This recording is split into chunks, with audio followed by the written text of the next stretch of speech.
gonna be such an intense video. Okay. Hi guys, welcome back. Today I'm here to talk about The Beautiful by Renee Adieh.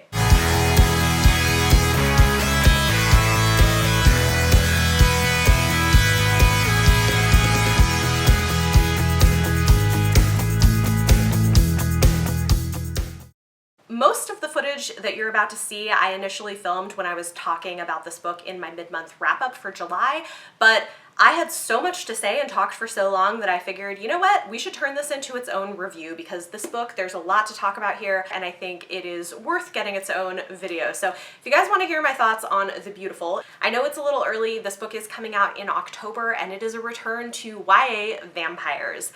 I loved it, but it's getting a lot of early negative reviews and there's a lot to talk about here, so let's get into it. And the final book that I want to talk about is one that I actually just finished last night, and I have a lot of thoughts and feelings on it.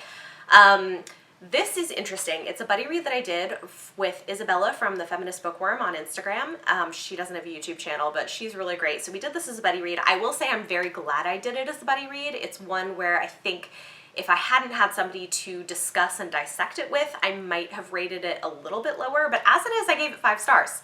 And it exceeded my expectations because I had heard some more mediocre reviews and so I was a little nervous going in, but guys, this is The Beautiful by Renee Adieh.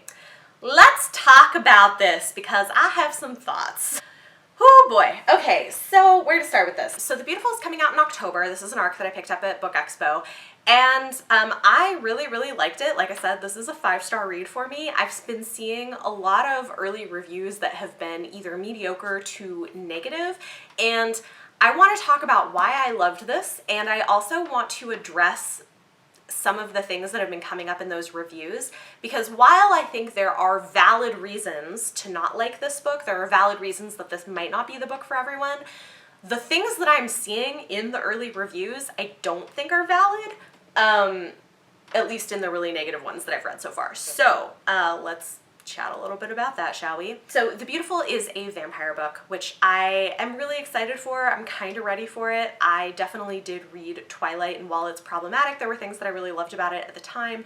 This one is set in 1800s New Orleans, and guys, I love the setting. I love the atmosphere. Renee Adieh has this really beautiful, lush, poetic kind of writing style. She's very descriptive, and to be fair, that is not for everyone, and if there is a reason that this might not be the book for you, that is probably going to be one of them. It is very descriptive. It's also pretty descriptive of clothing. Our main character had studied under a fashion designer in Paris, and so that's part of the story. I loved it. I think it's really interesting and cool, and like getting to hear details about 1800s women's fashion and clothing and the way that that's designed.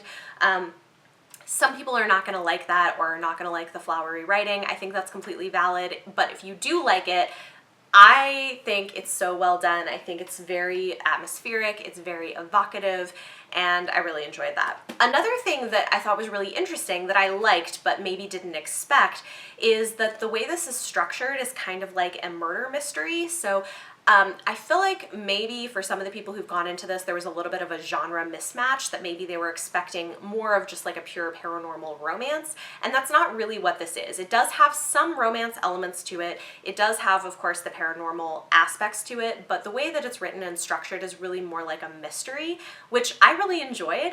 So you don't get very much information until later in the book. Like, you're getting little pieces of it and little pieces of the mythology, but a lot of it doesn't really make that much sense until some of it starts to come together at the end, and then I think we'll get even more in book 2. And oh my gosh, I need book 2. Guys, I need book 2. So I think some people might be annoyed at that if they're not going into this expecting that as a genre, but I thought it was really well done. I thought this was so smart and carefully crafted. There are a lot of references to Shakespeare that are interesting and do a good job of kind of giving you clues or hints at what's going on and the type of book that you're reading. So I really enjoyed that as like a Shakespeare nerd. I thought that was really cool. I also really enjoyed the characters. I thought they were super interesting. The side characters are also really interesting and well developed.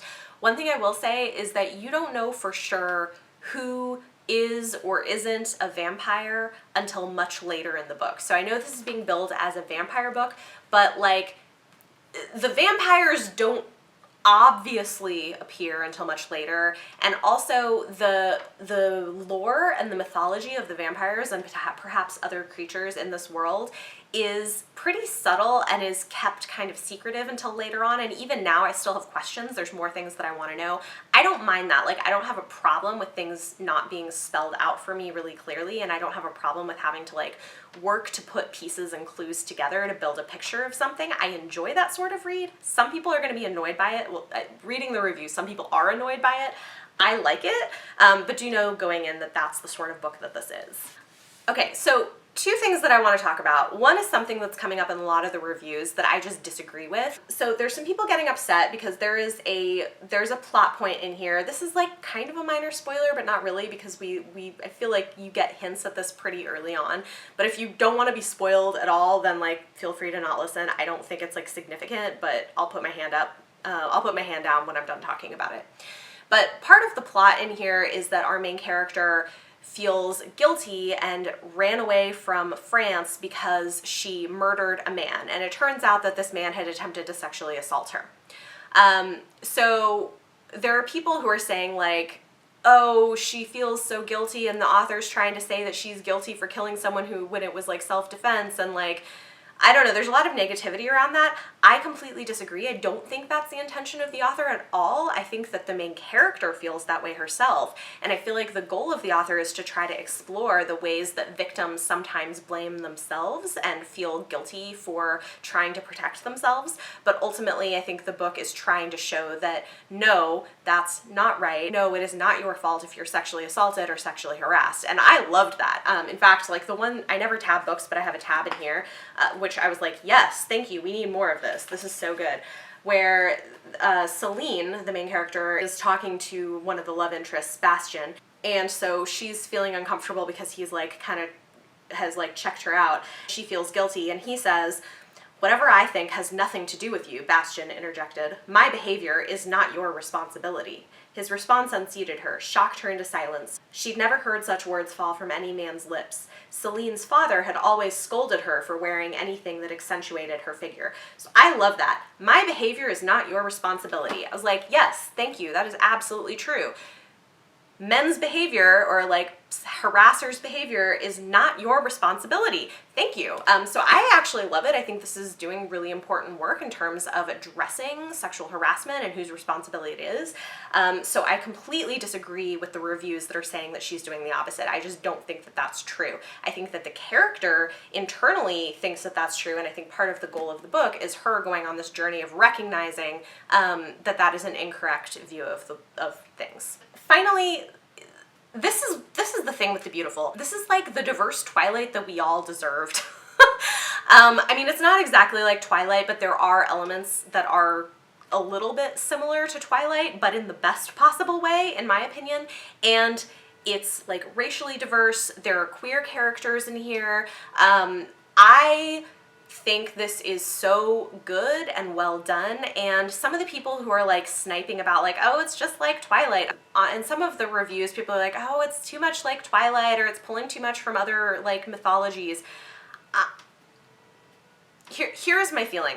I think that conversation is very much akin to the conversation that's been happening on Twitter about a black woman being cast as Ariel in The Little Mermaid. Like, I feel like, don't get upset about brown girls getting their versions of things, you know? Like, I think that for a long time, especially for young women, for YA, for such a long time, we've gotten such white versions of princesses, of vampires, of all of these things, and finally there's an opportunity to get a little bit more diversity for it, and I'm like, no, don't crap all over that just because it's something for young women and for young women of color. And honestly, I feel like that's a lot of what is happening in negative reviews of The Beautiful. I think it is a beautifully written book. I think it is well constructed, it's juicy, it's fun, it's dramatic. I think it is so good, and I think that this is like the diverse feminist version of Twilight that everybody deserves, and especially that brown girls deserve. So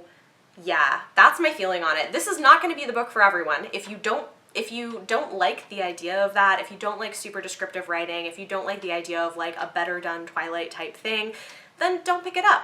Or if you're not expecting the murder mystery element of it, don't pick it up. It may not be the book for you, but I think it's a great book for what it is, and I think that it's gonna really speak to a lot of people, and I'm glad that it exists or will exist very soon in October. So there you go. That's like my little mini rant. I was like getting so annoyed. I will say too, Isabella, the girl that I buddy read with this, is a young woman of color. She's younger than I am, and she read Twilight when she was fairly young. I was a little older. I was like in my 20s, but for her it was like a really big thing. And so I think as somebody who was in that fandom, reading this is super meaningful, and I think that's amazing.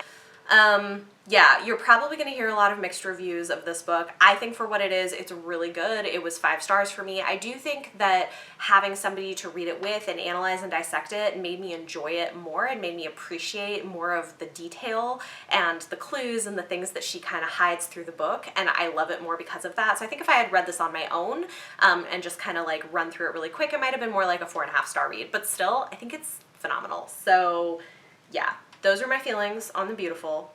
Come at me if you want to, but yeah. So there you go. Those are my feelings on The Beautiful. Talk to me in the comments down below. Let me know any of your thoughts or feelings on this. Do you agree or disagree with the things that I have said? And for your question of the day, how do you feel about bringing people of color into some of these traditionally white spaces? I think it's important and wonderful, but obviously there are some people who feel like their toes are getting stepped on, which is interesting. I mean, you know, privilege, there's that. If you guys liked this video, give it a thumbs up, subscribe if you want to see more, and click that bell icon anywhere on the screen if you want to be notified every time I release a new video. Thank you guys so much for watching, and I will see you next time.